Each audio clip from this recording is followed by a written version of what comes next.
নমস্কার। ব্লিজ পাঠ্যপুস্তকের একটি খুব মজার গল্প এই গার্ডনারের লেখা অল অ্যাবাউট ডগ নিয়ে আজ আমরা আলোচনা করব। এই গল্পটা শুধু মজারই নয়, নিয়মকানুন আর ভাষা নিয়ে আমাদের অনেক কিছু শেখাবে। আচ্ছা, চলুন তো ঘটনাটা ঠিক কি ঘটেছিল সেটা একটু দেখে নিই।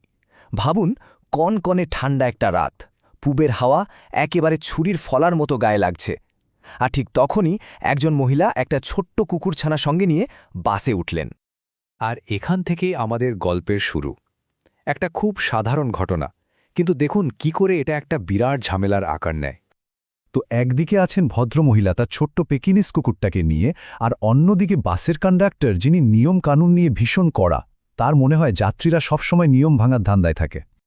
কন্ডাক্টর একেবারে সোজা সাপটা তার আদেশ শুনিয়ে দিলেন, বুঝিয়ে দিলেন যে এই বিষয়ে কোনো কথা চলবে না, তিনিই শেষ কথা বলবেন। কিন্তু মহিলাটিও ছেড়ে দেওয়ার পাত্রী নন।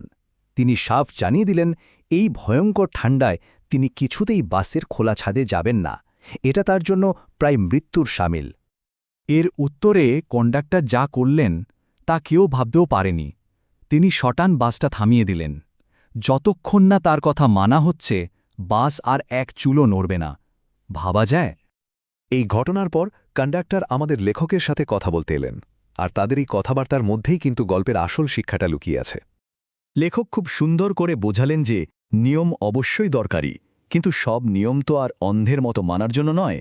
কিছু নিয়ম থাকে যেগুলো পরিস্থিতি বুঝে সাধারণ জ্ঞান দিয়ে প্রয়োগ করতে হয়। আসল উদ্দেশ্য তো সবার সুবিধা দেখা, নিজের ক্ষমতা দেখানো নয়। গল্পটা তো বুঝলাম, কিন্তু লেখক এত জীবন্ত করে গল্পটা বললেন কি করে? এখানেই আসে ভাষার ব্যবহার। চলুন আমরা এবার গল্পের গ্রামার অংশে একটু চোখ বোলাই। শুরু করা যাক অ্যাক্টিভ ভয়েস দিয়ে। অ্যাক্টিভ ভয়েস মানে কি? একদম সোজা কথায় যখন বাক্যের কর্তা বা সাবজেক্ট নিজেই কাজটা করে। যেমন আমি ভাত খাই, এখানে আমি নিজেই কাজটা করছি। এটা খুব সরাসরি আর জোরালো একটা ভঙ্গি। এই উদাহরণগুলো দেখুন, কি পরিষ্কার। The conductor had pulled the bell, এখানে কাজটা কে করেছে? কন্ডাক্টর। আবার the lady will carry a dog, এখানেও কাজটা কে করবে? মহিলাটি। সাবজেক্ট নিজেই কাজটা করছে। ঠিক আছে, অ্যাক্টিভ তো বোঝা গেল। এবার চলুন মুদ্রার অন্য পিঠটা দেখি, মানে প্যাসিভ ভয়েস। প্যাসিভ ভয়েসে কিন্তু পুরো ব্যাপারটা ঘুরে যায়। এখানে সাবজেক্ট নিজে কাজ করে না, বরং কাজটা তার উপর করা হয়। ফোকাসটা কর্তার থেকে সরে গিয়ে কাজের উপর চলে আসে। এই স্লাইডটা দেখুন, কি দারুণভাবে পার্থক্যটা দেখানো হয়েছে।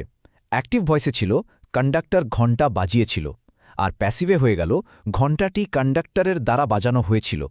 লক্ষ্য করুন, এখানে ঘণ্টা প্রধান হয়ে উঠল, কে বাজালো সেটা ততটা গুরুত্বপূর্ণ রইল না। তো গল্প আর গ্রামার তো হলো, এবার সময় হয়েছে নিজেদের একটু পরীক্ষা করে নেওয়ার। দেখা যাক আমরা কতটা মন দিয়ে শুনেছি। প্রথম প্রশ্ন খুব সোজা, গল্পের একেবারে মায় পয়েন্ট থেকে মনে করার চেষ্টা করা যাক তো। একদম ঠিক। তার আদেশ ছিল আপনাকে ওই কুকুরটাকে বাইরে নিয়ে যেতে হবে। সোজা কথায়, কুকুর নিয়ে বাসের ভেতরে থাকা যাবে না। এবার একটু ভাবার মতো প্রশ্ন। যখন বাসটা থেমে গেল আর যাত্রীরা বিরক্ত হতে শুরু করল, তখন কন্ডাক্টর কেন বিজয়ীর মতো অনুভব করছিলেন? কারণটা হলো, তিনি জানতেন যে নিয়ম তার পক্ষে আছে। তার কাছে এটা শুধু একটা কুকুর নিয়ে ঝামেলা ছিল না, এটা ছিল নিয়মের লড়াই, আর সেই লড়াইয়ে তিনি জিতেছেন বলেই মনে করছিলেন। এবার আসছে সবচেয়ে গুরুত্বপূর্ণ প্রশ্নটা। জেতার পরেও কন্ডাক্টরের মনে কেন একটা খোঁজখচানি ছিল? কেন তিনি লেখকের কাছে এসে নিজের সাফাই গাইতে চাইলেন? আর এখানেই গল্পের আসল শিক্ষাটা লুকিয়ে আছে।